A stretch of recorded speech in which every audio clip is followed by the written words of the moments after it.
Michelle, this is Gina Bria from the Hydration Foundation, and I've come across your work recently and been so impressed and so excited to share it with our newsletter and our audiences because you speak about it in quite a different way, and I think where we overlap, it's some powerful way that isn't quite yet in the public consciousness, that hydration is deeply related to movement.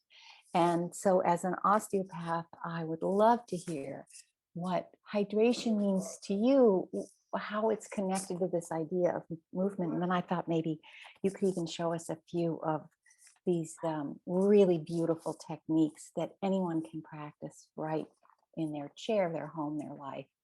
So I see you as such a valuable resource on that. Tell us a little bit about that. Thank you, Gina, for having me. Thank you for that beautiful introduction. Movement, hydration, embodiment. When I work with patients, and for years and years, I would watch these people on my table just sort of like literally loam up like soil after rain and have this glow come into their face and have all this sparkle and radiance and along with that a lot of enthusiasm, and they basically come back to life on my table. But that wasn't happening for me, and that wasn't happening for my colleagues unless we were the ones on the table. And I went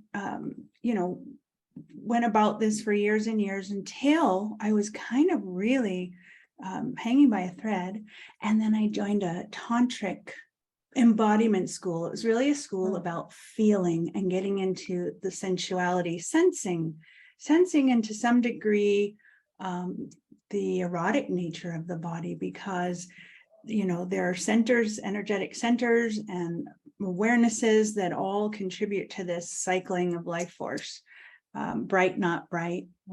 In osteopathy, we call this fluid drive, when the life force starts to move and the water and the electricity partner.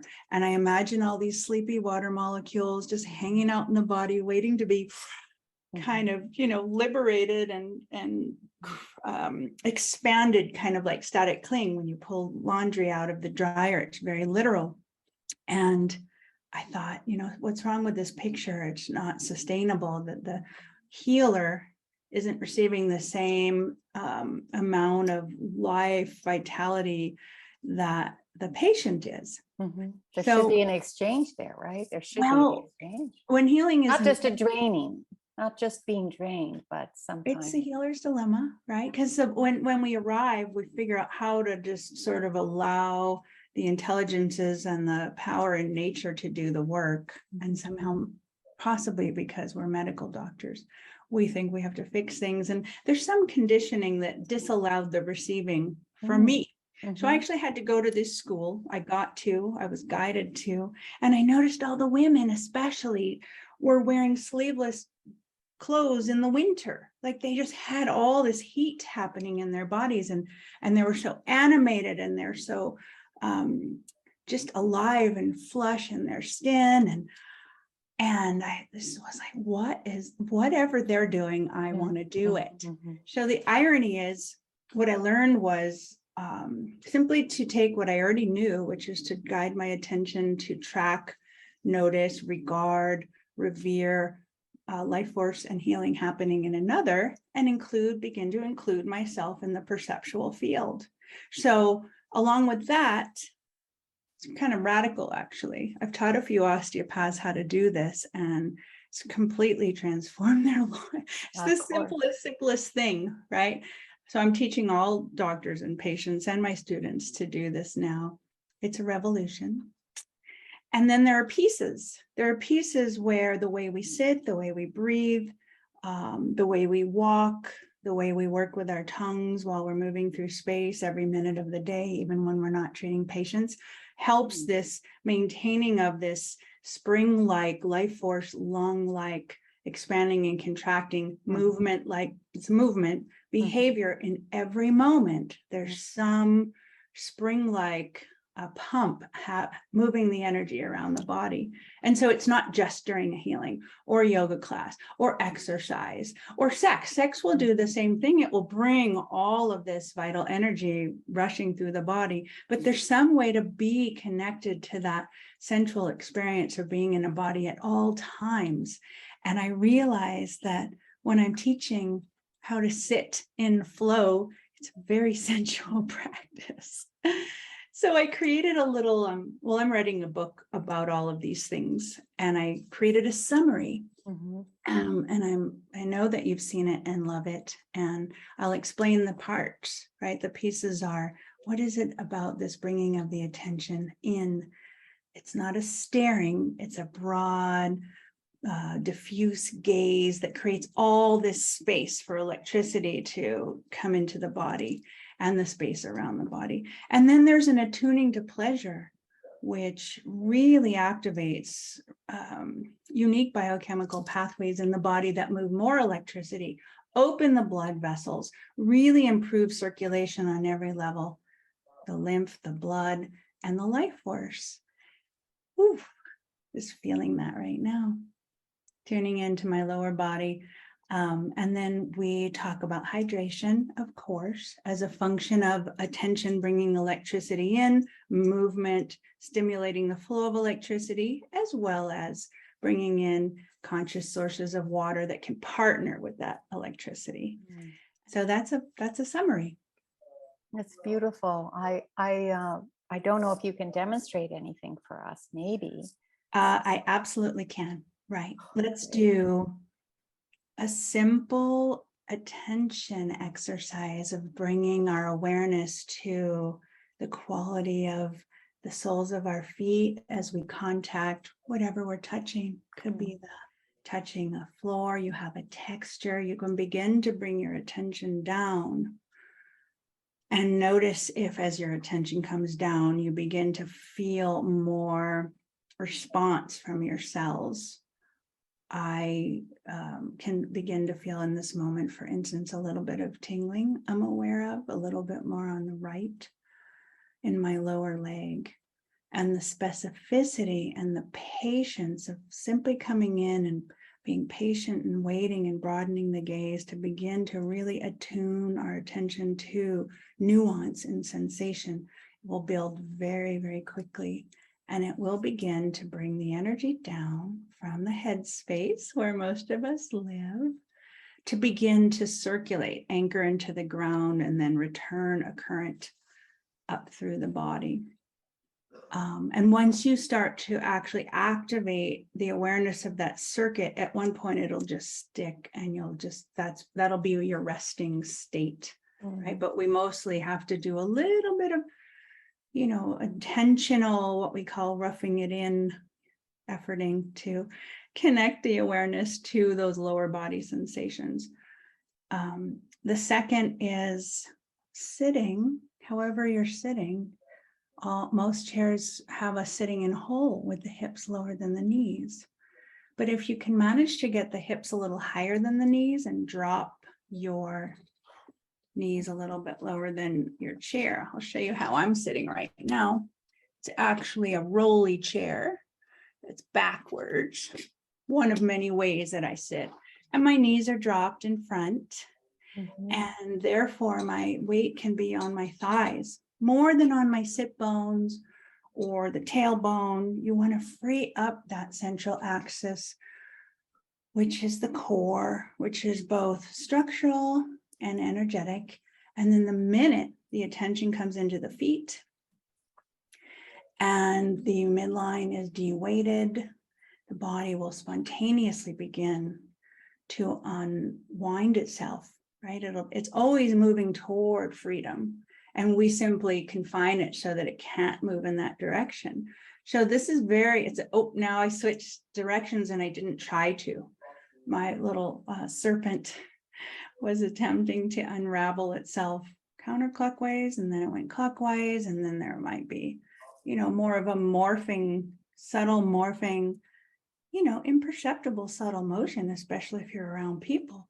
But just to tune into that, it's almost like an amoeba. You remember in high school science, you'd see these amoeba underneath the microscope, just doing all this delicate kind of like, you never knew where they were going to go, but every single particle in that organism would be participating in this constant full body motion. And I'm naming that every cell in our bodies stay engaged at all times. The beauty of this is that the electricity moves through every cell as long as we're doing this, attending to the sensation of and allowing for the movement of each cell. This sparks electricity. This actually draws fluid into the cells. So let's say you drink, but you're not running electricity. What I see when people are on the table is as their inner amoeba serpent starts to awaken, is that the cells begin to plump up in the peripheral body. I'll even see their skin expand a bit and some rosiness come into their face. And then what's happening is the blood volume is moving out into the tissues, and the person becomes very dry right on the table.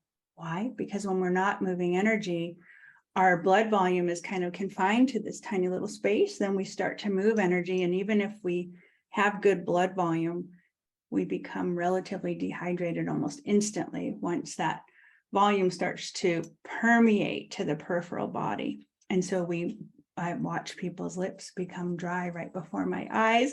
And then once they get off the table, I offer them structured water, maybe with some minerals or some lemon. And that's a really hyperhydratable state. So I'm naming that the way you sit, the way you breathe, the way you work with your tongue, which I'll mention in a minute, the way you attend to allowing your attention to move down in the body and attune to nuance, will all have to do with how well the water that you drink or eat in a food can actually remain in your blood space or actually be access the cells of the body. So when they say, oh, you can only absorb 4 ounces of water an hour, that's typical, but that's not what's possible. I haven't made the measurement, but I've noticed that after one of these, mostly the water I drink, I don't go and pee out right away, right? Because I'm moving a little bit of energy all the time. With micro movement and attention, the water I drink actually stays in. This is happening for the first time in my life. Even a year ago, you know, if I was thirsty and drank water, if I was contracted and not quite bright in this way, I'd lose half of it going to the bathroom, right? We all have this common experience. So the last little bit is the resting of the tongue across the palate. And this seems to take a little bit of figuring out for people. It's very natural when we're born, conditioned by breastfeeding, and then often completely forgotten, maybe because people have a lot of congestion, maybe because of the way we sit, we pull on the muscles of the spine and neck, and there's disallowing of the muscle of the tongue to actually activate. This is quite an osteopathic piece where we have to release the nerve to the tongue at the base of the skull. We can do this for ourselves, right? I go into all of this in my actual training, troubleshooting all the unique issues that people have. And then what the tongue does is it's actually a placeholder for this entire circular, this current moving through the body. In Vedic teachings, they speak about a chakra in the roof of the mouth that allows the circuit to move from the heart, from the lower body through the heart, up into the higher centers, and then down. And then this way, the heart begins to awaken and really naturally guide this entire process, which is very native. And it also connects us to our intuition. So we're receiving more guidance and we have more awareness. It's like a gradual reclaiming of the garden of the body. It's very much like soil reclamation.